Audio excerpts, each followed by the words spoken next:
Please click the subscribe button to empower us to continue making more video. Thank you very much.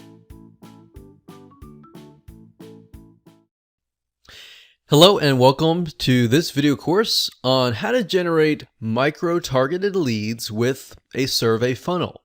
This is video number 1, which is the introduction and getting started. Now, first things first, before we get started, I want to make sure that you are in the right mindset. The goal here is to get leads, obviously, but before you can do any of that, I really want you to pause for just a minute and put your own thoughts aside. Now, what do I mean by that? Instead, I want you to put yourself in your prospect's shoes. They all have very different reasons from buying from you. So your goal at the end of the day is to try to understand what they are. Can you do that? So go ahead and pause right now and get into that mindset. Now what I want to do is give you a quick overview of what's inside this video course. Video number 1 is the introduction, obviously. Video number 2 is listening versus speaking. So in this video, we're going to talk about a specific sales strategy that you're going to be using in this survey funnel and how it's going to be impactful in helping you get the right data so that you can convert more sales. Video number 3, we're going to talk about your end goal. Video number 4, we're going to talk about your product and service. Video number 5, we're going to talk about the buyer that fits, or in other words, trying to figure out the buyer that will fit your end goal, that will want your product and service. Video number 6, we'll talk about the typical day of a buyer. Now, the reason why we need to understand this is to get in a better frame of mind of what your buyer is thinking. The more you can do with that, the more that you'll be able to convert them. And of course, video number 7, we're going to talk about the survey form, and we're going to map it all out in video number 8.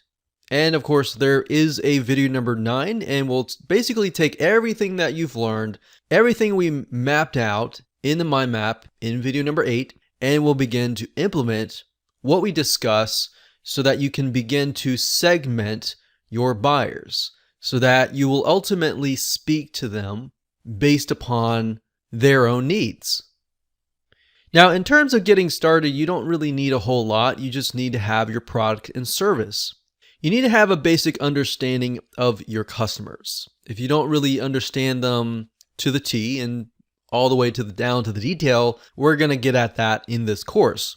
You're going to need to have access to a form builder, and we will suggest 2 form builders that we have found very useful.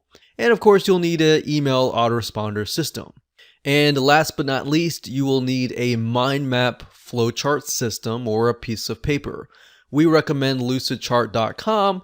You can use a piece of paper, but you'll see why in just a minute that using a piece of paper is not the most ideal situation, especially when you begin to map things out and you need to move things around.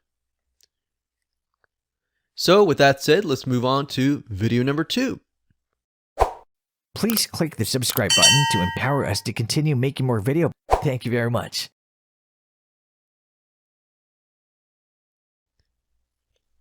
Hello and welcome back. This is video number 2. We're going to talk about listening versus speaking. Now, if you study the most successful salespeople, you will learn that there is an art involved. And if you often study, for example, influential leaders who move people and have people following them, there's an art involved as well. So if you think about leaders, there's several different types of leaders, which was what we're talking about here. One leader is a type of leader who uses their authority to move people around. They're very bossy. But then you have the other type of leader who gains trust from people, and people are willing to move because they trust that leader and they're using their influence rather than their authority. So that's the type of leader that we're talking about here. If you study counselors and their ability to help people pinpoint roadblocks and get them to the point of healing fast, you will also see this art in action. It's the art of listening, not speaking, but listening. Now, this is often very tough because in our society that is constantly talking, we're used to people speaking, and we're used to telling people why did they need this or why they need that or whatever.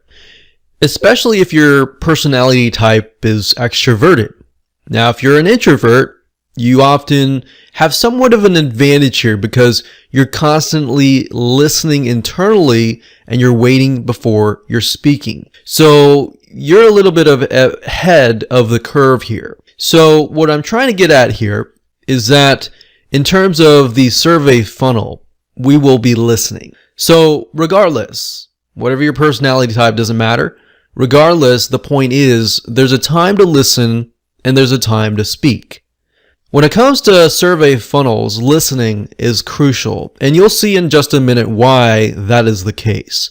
When you first gather the data, you're trying to understand the needs of your prospect. So you need to clearly pinpoint what makes them buy.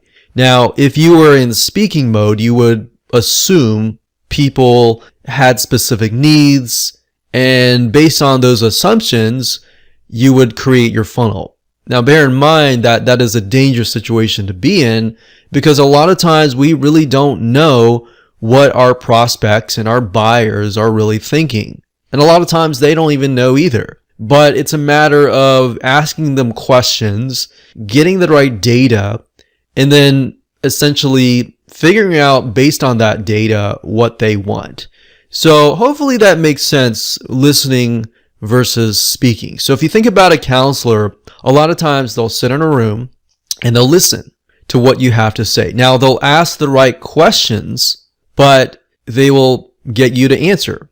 And a lot of times, a lot of people will say, why am I paying for a counselor? Why am I paying to go to somebody for them just to listen? Well, the reality is that it's not just that. They are asking the correct questions, which in this case, as a survey funnel, you'll be asking the right questions.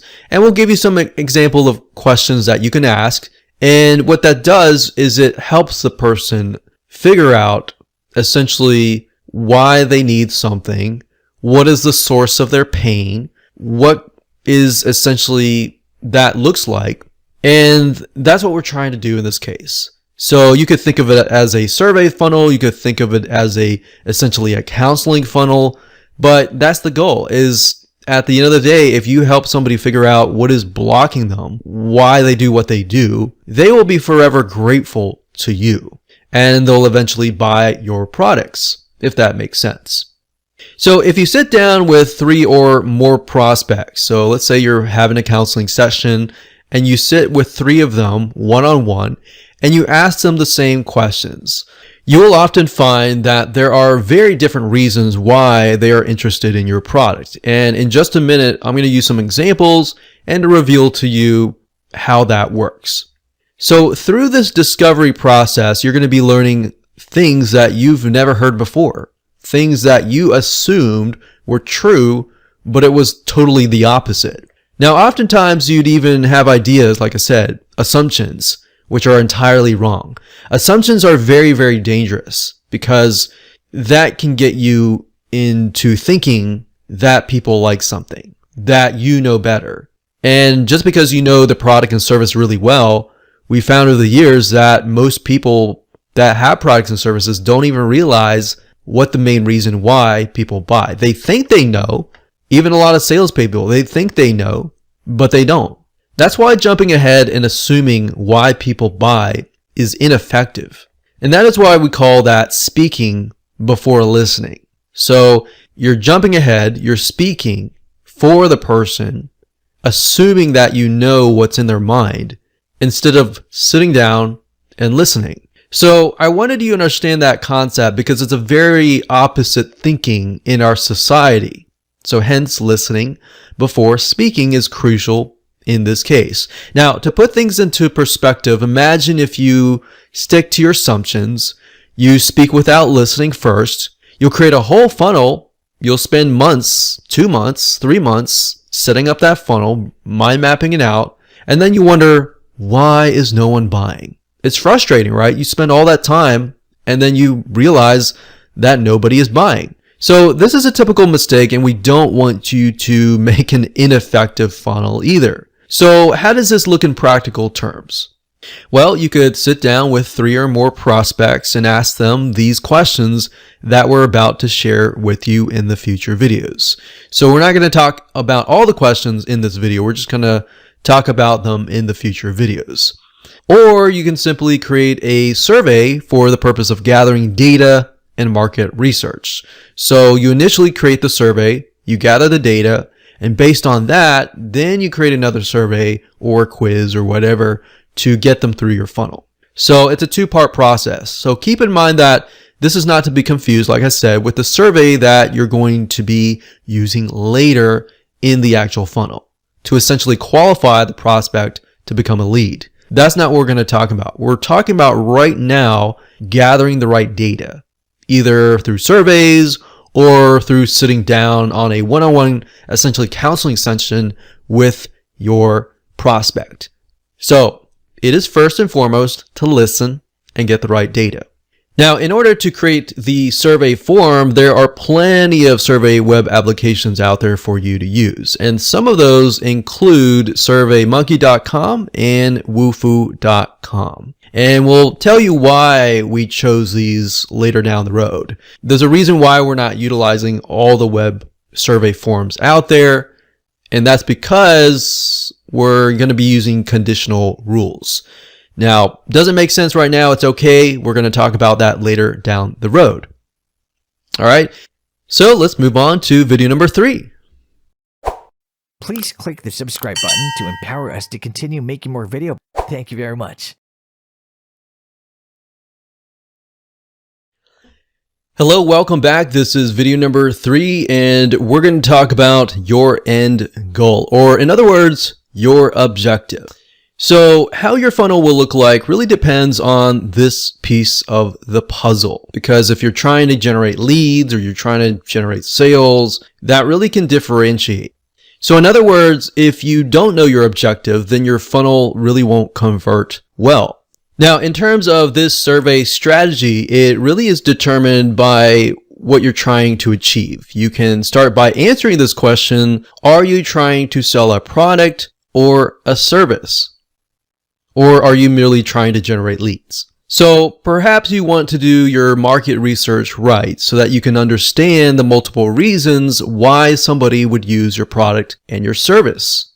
Now, you can ask people to take a survey and choose from a list of reasons. You can even tailor the autoresponder series or even sales video that you send them to, and send them to a specific video that will cater to them. So this will make more sense in just a minute if it is a little bit confusing. So this is so crucial because this empowers you to literally speak to a person's needs, and by doing so, you will get higher conversions. So in other words, what I'm talking about here is, let's say you take initial survey and you find out there are 3 main reasons why somebody buys your product and service.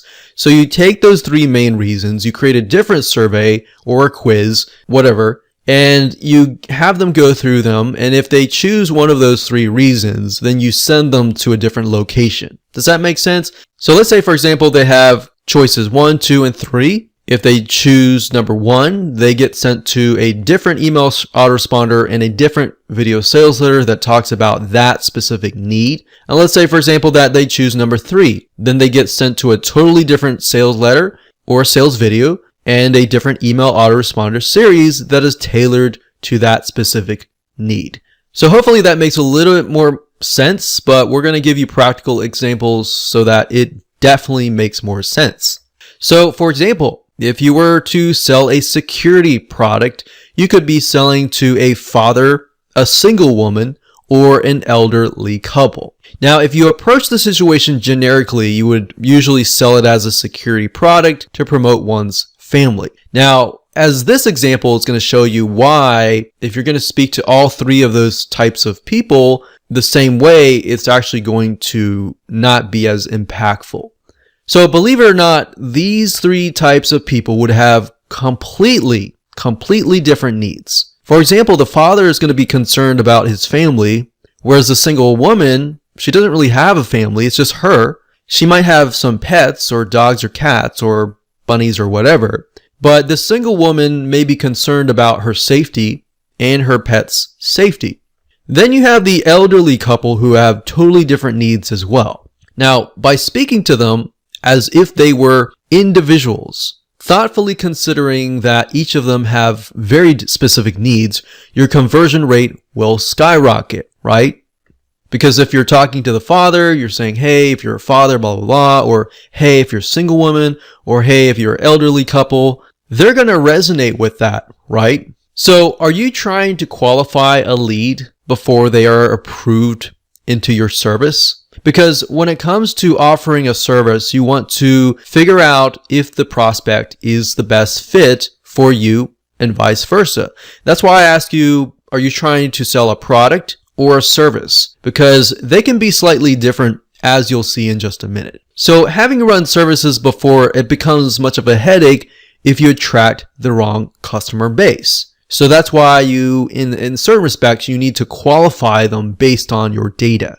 So the only way that you can avoid that is by understanding different customers and understanding how different questions can essentially bring in good clients and disqualify the bad clients. So at the end of the day, you don't want to take every single client, especially if you offer a service, right? You want to find the client that is going to see your value, they're going to pay the money, and they're going to leave you alone because they know that you're the expert, versus the other client who might pay you the same amount of money, but they're going to be on your doorstep every single day asking you to change this, to change that. And it's just going to eat up so much time that you won't be able to spend time with your other clients. So that's why you don't want to take everybody, right? So the reason being is some clients are just nightmare situations. You know, we've had clients before where we offer services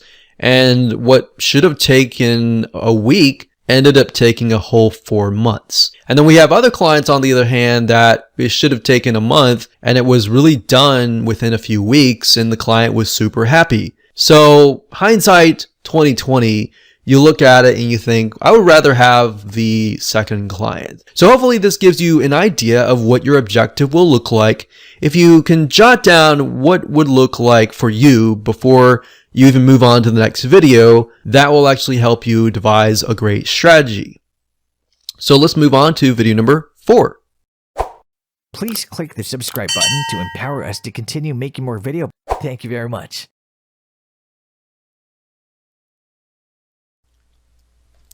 Hello and welcome to video number 4. We're going to talk about your product and your service. So now that you understand your objective, it's time to bring things into the light and understand your buyer and how it relates to the product in a much better way. So it's quite obvious that you should know what you're selling. But I want you to complete an exercise and I'll give you some examples to follow along. So what I want you to do right now is to take out a pen and paper and start writing things down. If you don't like pen and paper, you can also pull out your iPhone or your smartphone as well. Now, ideally, it'd be better if you sit down with a prospect and do this. And if you can't, try to get them on the phone and even pay them money. Say, hey, I'll pay you X amount of money just to sit down with you and talk with you. And list out 4 different needs or pain points that your product and service solves. In other words, what could your potential buyer lose by not buying your product and service? Let's take, for example, the security product from earlier. So if we write down the 4 different needs or pain points that a security product in general would solve, we would know number 1, it would solve that anxiety and that fear and that concern about the family at night.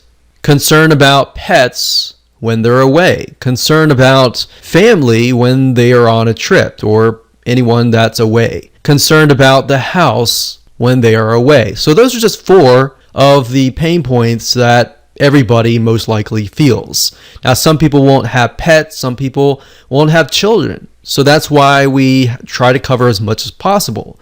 Now, bear in mind that these 4 are merely scratching the surface. I could go on and list 10 or even 20 if we wanted to. And I advise you, if you can list more, then great. But the goal of this exercise is to merely get your brain jogging so that we're going to keep it with a lower number. But if you can do more, great, do more.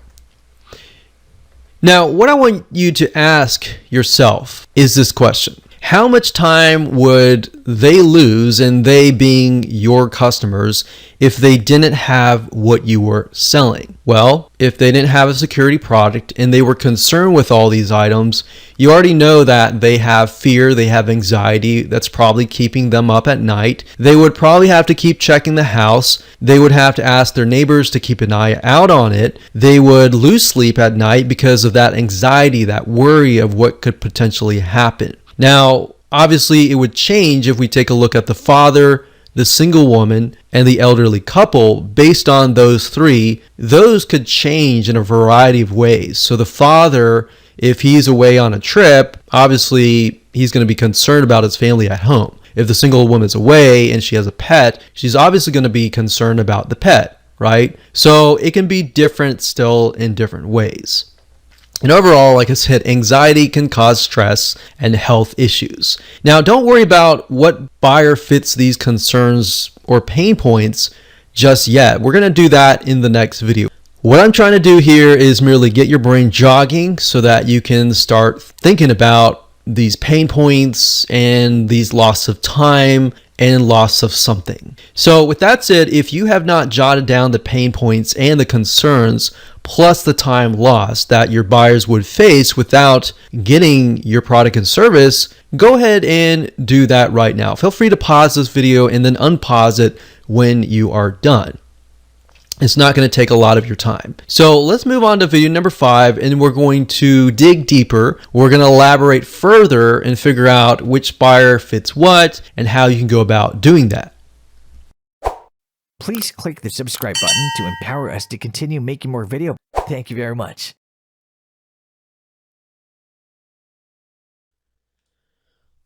Okay, so welcome back. This is video number 5, and we're going to talk about the buyer that fits these concerns and these pain points.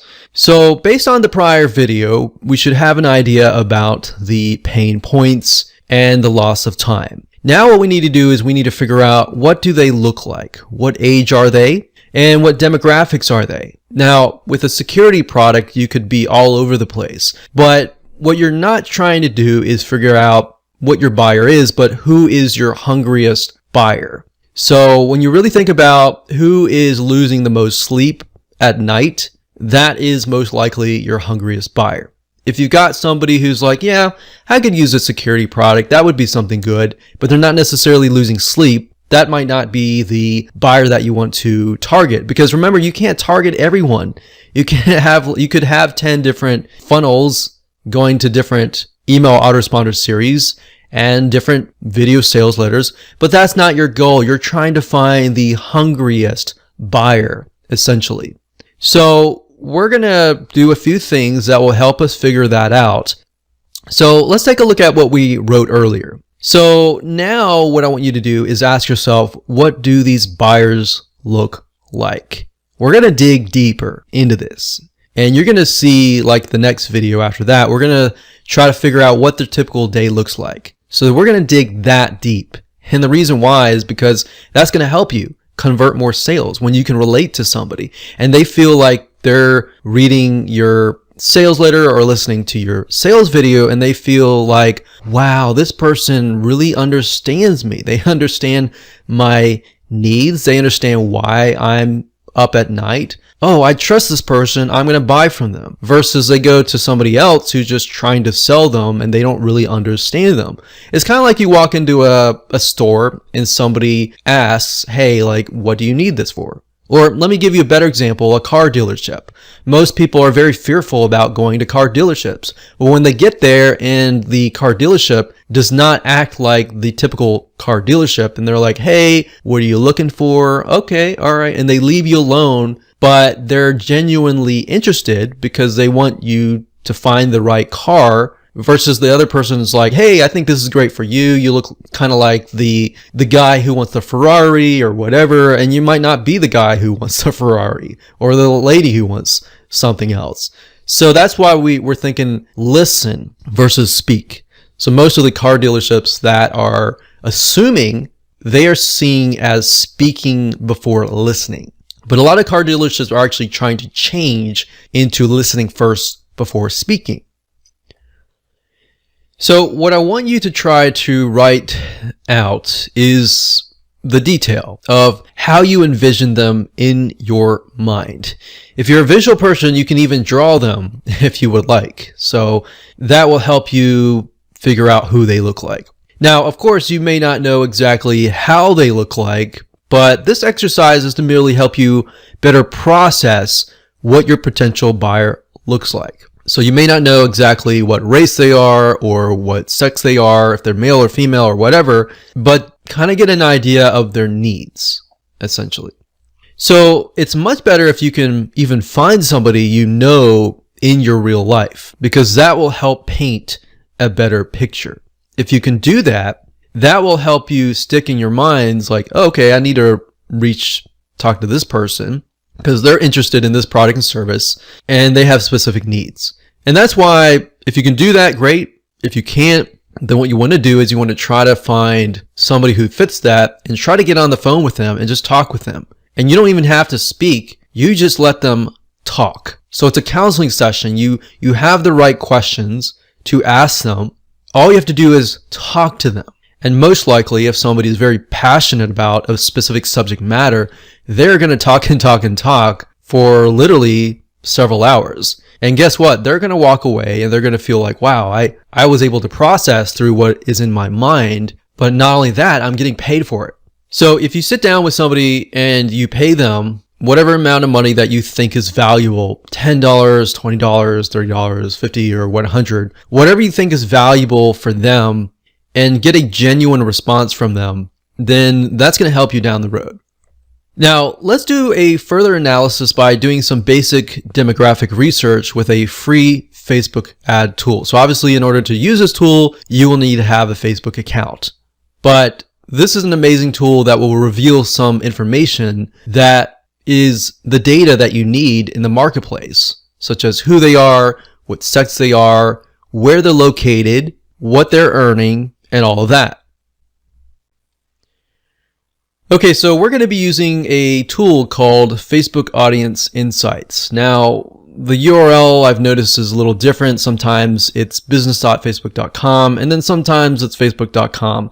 So I can say the best way to get there is simply by logging into your Facebook account, looking for the Facebook Ads Manager, go there, and up at the top, if you click that button that says Ads Manager, you're going to see an option that says Business Settings, Ads Manager, Audience Insights, and Audiences. Now, if you're still not able to get there, you can also go to google.com and type in Facebook Audience Insights. And it really depends on where you're located, that URL can change. So you want to go to Audience Insights. This is basically a tool that Facebook gives you for free that you can use. And it allows you to see a micro data of people who are highly interested in specific topics, people who are highly interested in pages that you might be connected to, and all that. So the easiest way to use this tool is not using any of these first, but by entering the interest. So let's switch to something else, because I did a search early on home security and I wasn't getting a lot of traction. So let's do a search on home automation and see what we get. Now, what's interesting about this was I assumed that the people that would be interested in home automation would primarily be men. And while it's about close to 50-50, you can see that 56% of women are interested in home automation. Now, we don't know. Hypothetically, that could be because they're using their husband's accounts. We don't know. But this is enough data to tell us that there is a majority of women. So 56% women, 44% men. Now, the nice thing about this tool is it allows you to paint the picture in a better light. So let's say, for example, that we want to figure out, are these women single or are they mainly married? So you can see 21% is the highest here. We've got 25% for men for ages 25 to 34. So this age bracket here somehow seems to be more interested in home automation. Now 35 to 44, for men it's about the same. For women it's about very similar, but it's 21%, 90%. But this bracket here, age 25 all the way to 54, they seem to be highly interested in home automation. Now we can see that the older it gets, 55 to about 65, they're not as interested. In 18 to 24, they're not as interested. So that gives us an idea of who we can target, but we want to get an idea of what their likes are, what their dislikes are, what their lifestyle is, and begin to kind of paint a picture of who they look like. And that's why in a minute, as you can see here, my assumption that it was a men, but it was reality, it was mainly women. And that's interesting because that shows you that my assumption was incorrect. That's why assumptions are so dangerous, because imagine if you were built to build a whole sales funnel based on your assumptions and what you saw, because you were thinking, okay, I own this product and service, so I must know the demographics, but in reality, it's the opposite. So what's nice about Facebook Audience Insights is if you click on one of these, so we'll click on 25 to 34,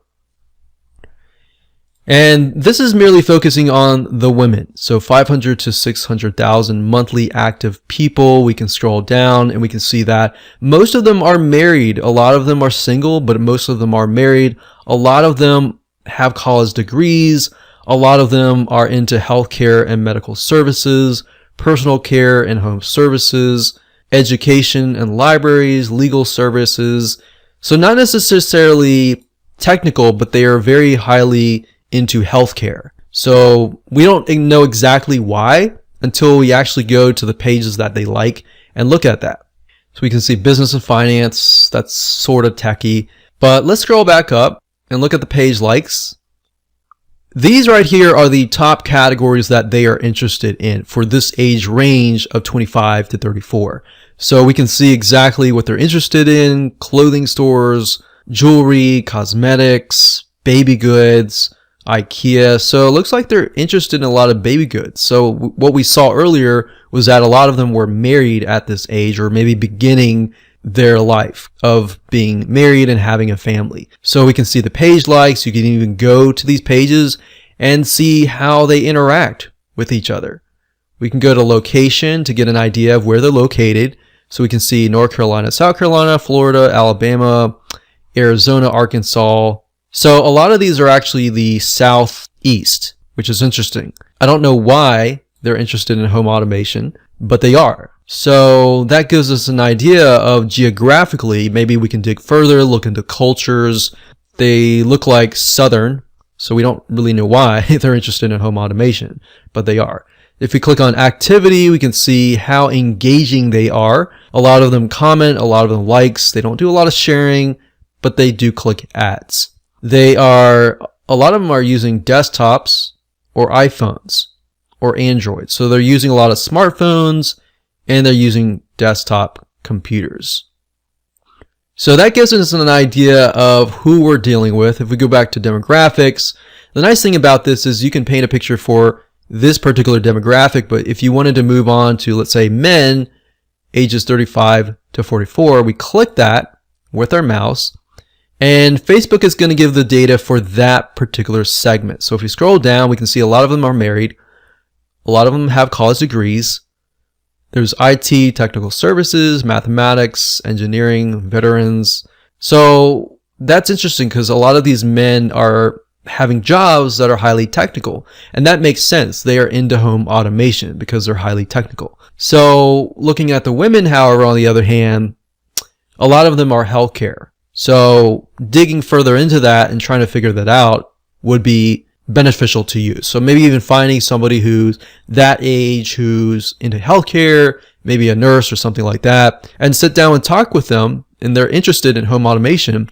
That will give you a better idea of who you're dealing with. So like I said earlier, you're not trying to target everybody and all the buyers out there. You're trying to target a specific segment of people who are very, very interested and highly hungry in terms of a buyer. So that's how to use Facebook Audience Insights to gather even more data and more information about your buyer. What I want to do now is dig further and deeper into their typical day. Please click the subscribe button to empower us to continue making more video. Thank you very much. Welcome back. This is video number 6. We're going to talk about the typical day. So in this video, you will look at the buyers that we previously looked at and gain insights into their typical day.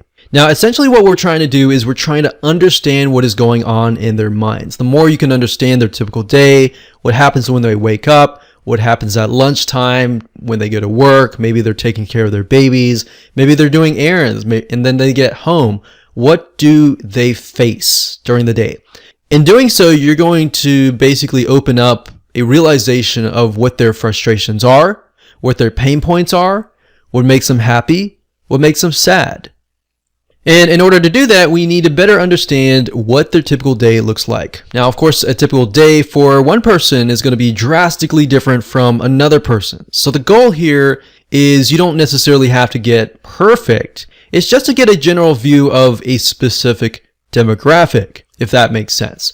So let's take a closer look and break things down. So I often find that the easiest way to find a typical day for a specific person, specific age, specific sex, a specific lifestyle is simply by going to google.com and typing in typical day for whatever you're looking for. So if we're looking for an elderly couple, we could say a typical day for an elderly couple. Sometimes you have right off the bat, people are talking about it. Or you can just simply, in this case, since it's elderly couples, we could simply go to the websites where elderly couples hang out and see if we can find somebody maybe in a forum who is actually talking about their typical day. So if we scroll down here, it says what retirees do all day, right? You could even type that in, what young married couples do all day, or what fathers of big families do all day. So let's scroll up here.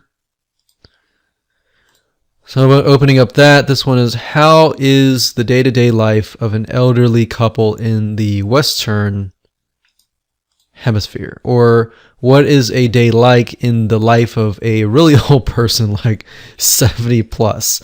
So Quora.com is a really good place to find questions and answers. So you can go to Quora.com and let's just load one of these up. So it says, what is a day like in a life of a really old person? So we scroll down, it says my dad is 92, he has outlived his wife who has died, blah, blah, blah, blah, blah, blah. And what I recommend that you do is just read through this and try to get a better understanding of your audience. And not just read 1 or 2 or 3, but try to read as many as you can, maybe from Quora.com. And then the next thing to do is go to actual forums and figure out what they're talking about. So that way you get it from the perspective of maybe their kids or somebody else's perspective, and then you get their perspective from themselves as well. So then you can kind of measure the two and compare the two and figure out what are similarities. So it says here, what do retirees do all day? It says they relax, they watch TV, they sleep, they do household chores, they eat and drink and work and shop and volunteer and so forth. Now, what I recommend that you do is you take a notepad and you just jot down what is actually happening. So when do they wake up? So when do they start their day? I want you to write it out hour by hour by hour if possible and say, okay, maybe most of them wake up at 9 a.m. and then they greet the day and then they get ready by getting some breakfast and then maybe they go read a newspaper and then maybe some go do gardening or do something like a hobby or something. Write down the hour by hour because believe it or not, that will actually help you understand what their frustrations are and how much time do they actually have during the day to take a survey and when and all that. So that's what I recommend that you do. Don't focus on this way too much. Just have fun. Type in a typical day for blank, or what do blank do all day, and get an idea. Just jot it down and write it down. That will help you understand how to talk to them. You'll understand deeper their frustrations, what keeps them up at night, what makes them happy, what makes them sad, what are they spending their money on, and all of that. So with that said, let's move on to the next video. Please click the subscribe button to empower us to continue making more video. Thank you very much. Okay, so welcome back. This is video number 7. We're going to talk about the survey form. So what we're trying to figure out is how long your survey form should be. And in that thought process, it really depends on your buyer and their attention span. So I can't really say you have to ask them 5 questions or 10 questions or 20 questions. It really depends on your prospect and essentially their patience level. So in order to do that, you have to get an idea of their typical day. So that's why we did the exercise previously. So if you skip that, you're really not going to know how much time they have during the typical day. Now, if you go back and do that typical day exercise, it's going to reveal to you some things, and that will give you a better idea of, okay, their day is really, really busy. They're not going to sit down and take a 20 question survey, but they will definitely sit down and take a 5 or even 10 question survey. So, like I said, I can't give you an exact number that is going to be required for every single person. It really depends, and you can arrive at a better educated guess by doing that exercise. So in other words, by understanding your buyer and how willing they are to go through your whole service, that is when you will know. So obviously you don't want to make it too long, but you want to ask the right amount of questions. Now, in terms of what survey web application you should use, we recommended SurveyMonkey.com and Wufoo.com. And the reason why we don't recommend every single survey form builder or quiz builder or anything out there is simply because for this to really work, you're going to need to have an option that will allow you to redirect people to different locations based on the questions that they answer. So going back to the father, the single woman, and the elderly couple. So we have 3 different choices. If they choose that this is my age, we're retired, whatever, you're not going to want to send them to the exact same location, right? Otherwise, that defeats the whole purpose of a survey funnel and customizing that experience to them. That's why not every single form builder or quiz builder is going to work. Now, what these are called are conditional rules. If a person says, yes, I'm an elderly couple, then send them here. If they say that they are a father of a family, send them here.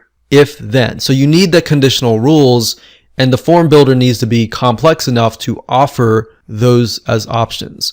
So going back to the security example, if the father is taking the survey and checks that, yes, we want to redirect them to a specific location. And this will allow you to direct them to a different video sales letter or even a different email autoresponder system. So in turn, you can customize the experience that they have, your email series to that specific person and their needs. So hopefully this makes sense. If you're wondering how to implement this, don't worry. We're going to talk about that in the upcoming videos. What we definitely recommend Wufoo.com or SurveyMonkey.com. Wufoo.com, I believe it's a little bit cheaper. You can start out with the basics, but just make sure that the plan that you choose has those conditional rules. Now, if you want to start out with the cheapest plan first, and then as you discover those different buyers, then you can switch up. So whatever works for you, go ahead and do that now. So now that we've covered that, it's very, very crucial to map out your survey funnel. In other words, what will it look like? And that's what we're going to do in the next video. Please click the subscribe button to empower us to continue making more video. Thank you very much.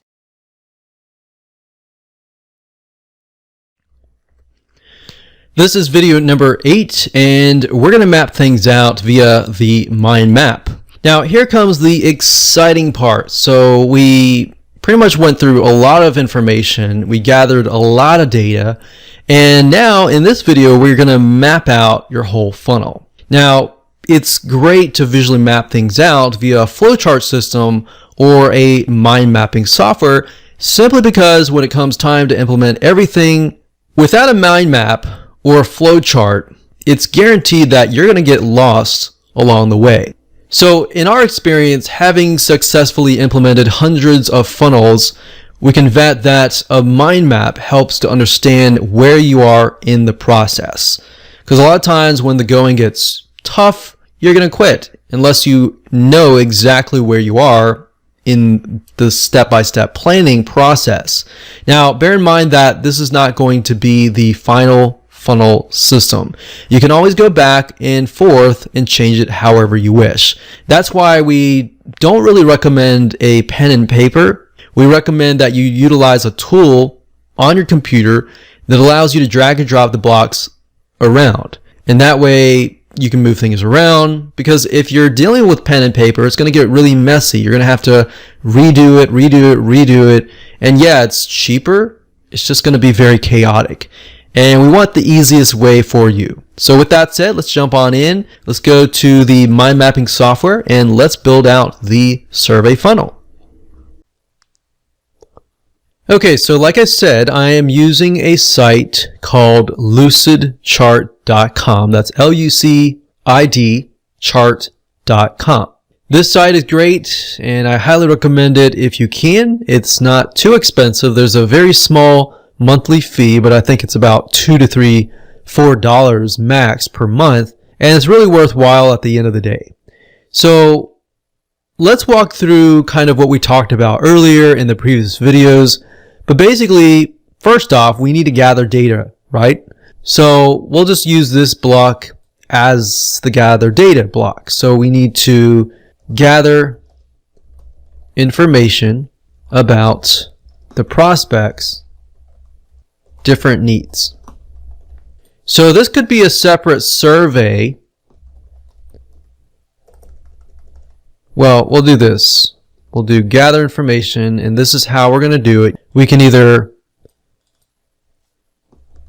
take a survey,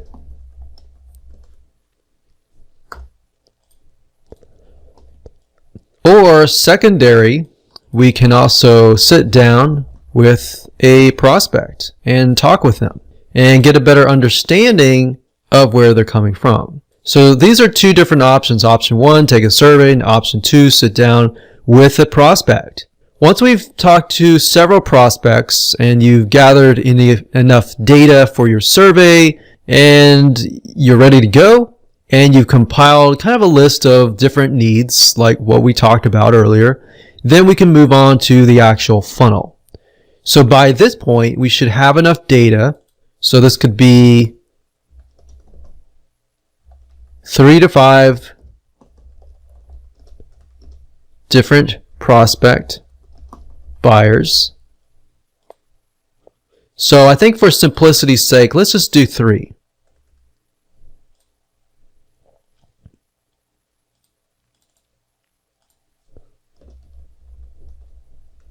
And we'll call these pathways or paths.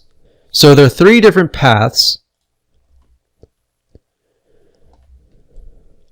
So here is where we start the funnel. So we'll call this the survey funnel.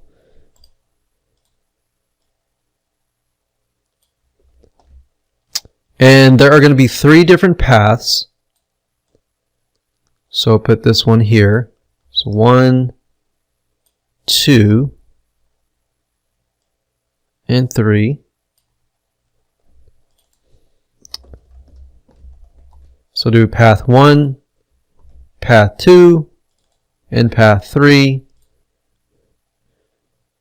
And let's actually name these. So let's go back to the few videos that we discussed about security. And remember, we discussed there was the father, there was the single woman,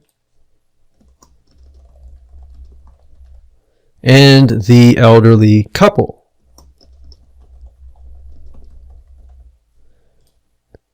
So we're going to move this down here. This is the survey funnel.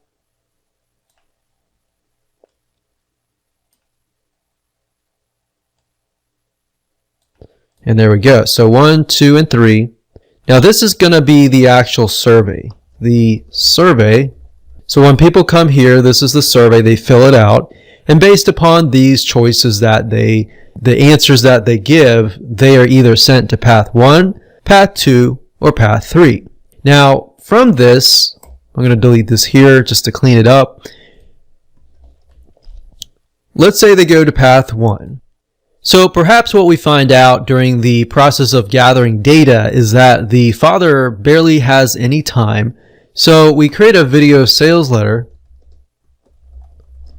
and we minimize it down to 15 minutes or even 10 minutes. And perhaps we find the same thing for the single woman or the married woman who's really busy. But then we find during our research that we found that the elderly couple, they have more time on their hands, but at the same time they take more convincing and they're maybe reluctant or skeptical to technology. So maybe they require, in this case, a 30-minute video sales letter to really convince them. So then we can make the offer, or maybe we make the offer here. But then we found out the fathers, maybe they do buy, but we're going to add them to an email autoresponder so that we give them valuable tips, maybe for 7 days, so day 1 through 7. And maybe we find the very similar for the women. But we find for the elderly couple, we find that they require more selling, more pre-selling. So the email autoresponder ends up being 14 days. So you can imagine here, if you sent everyone here and then sent everyone to one pathway essentially, then your conversions would drop, right? But if you send them here, you send them here, and they send them here, and they fit this very, very well, then guess what? You are going to convert them at a faster and higher rate. So at this point in time, realistically, the survey, in order to implement it, we need to use a wufoo.com form. And these are going to be conditional rules.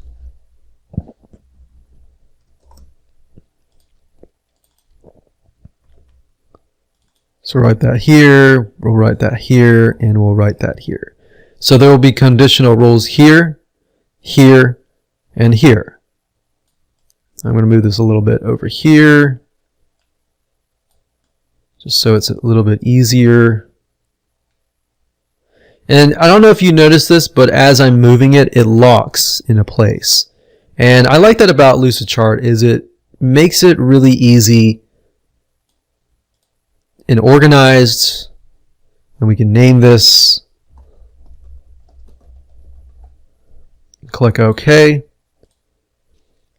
Now, you don't necessarily need a video sales letter all the time. Sometimes you might do enough research that you realize they don't need a video sales letter, and you might think, okay, the elderly couple, they just want really good information first. They don't really want the video sales letter, and they like text or something. So that way you can customize it based on that. Now, like I said, in terms of implementation, wufoo.com has conditional rules. And based on the questions that they answer, you can either ask them another question that is only revealed if that they show that they are the father or the single woman or married women or elderly couple. So that's essentially it. And what we can do here is the email autoresponder series. Obviously, the emails might go back to the video sales letter, like so.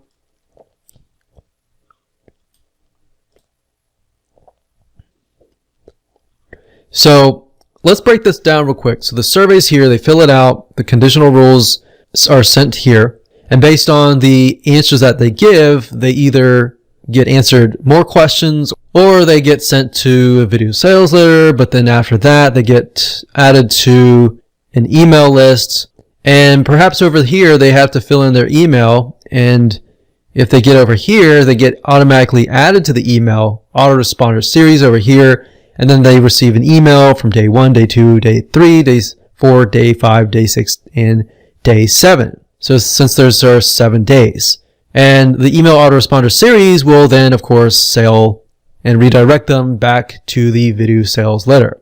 So hopefully that makes sense. That's actually very, very simplified and not very complex. But as you're going along and you're implementing things, that way you know, okay, I'm at the conditional rules, or I'm working on the video sales letter. I'm almost done. All I need to do is get here. So in certain respects, it's a motivational factor as well to help motivate you to complete the actual funnel. Please click the subscribe button to empower us to continue making more video. Thank you very much.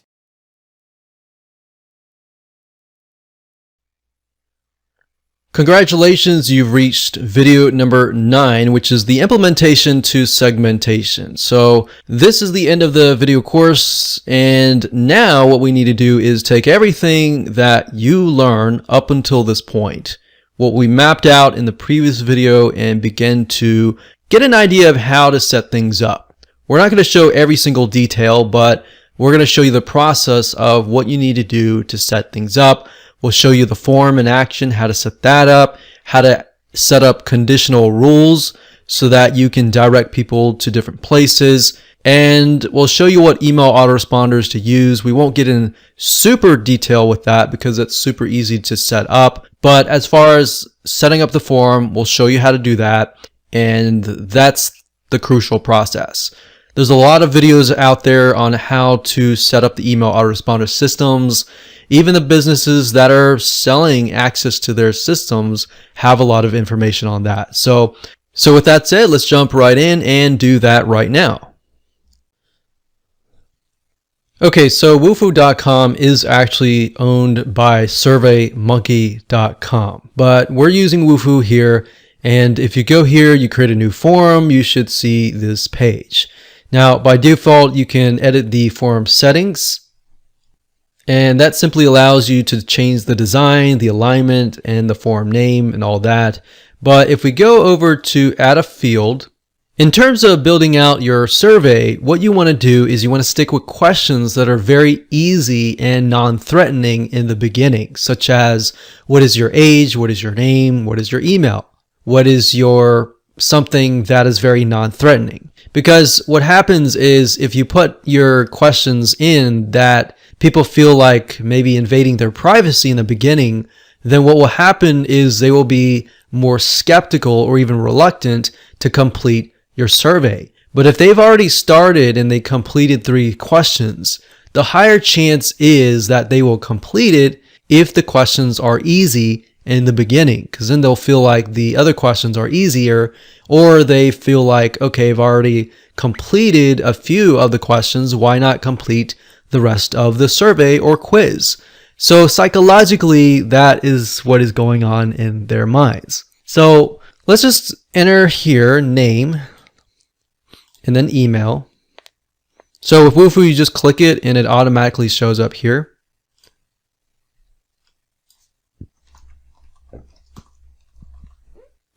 And we'll click Save.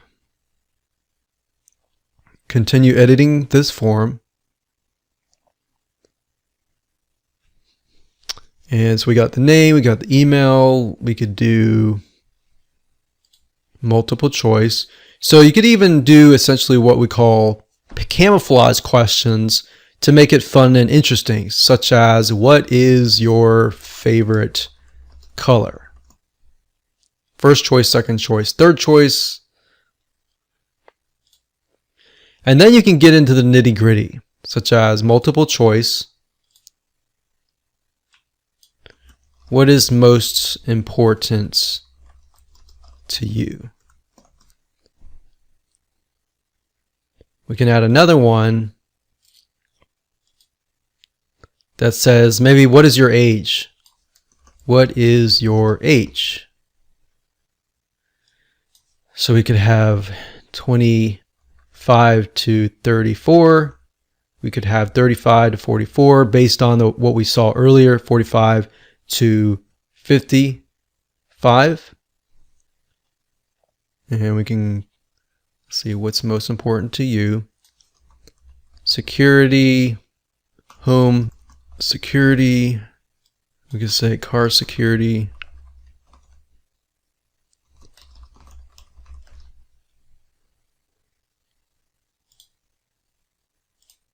Click on save.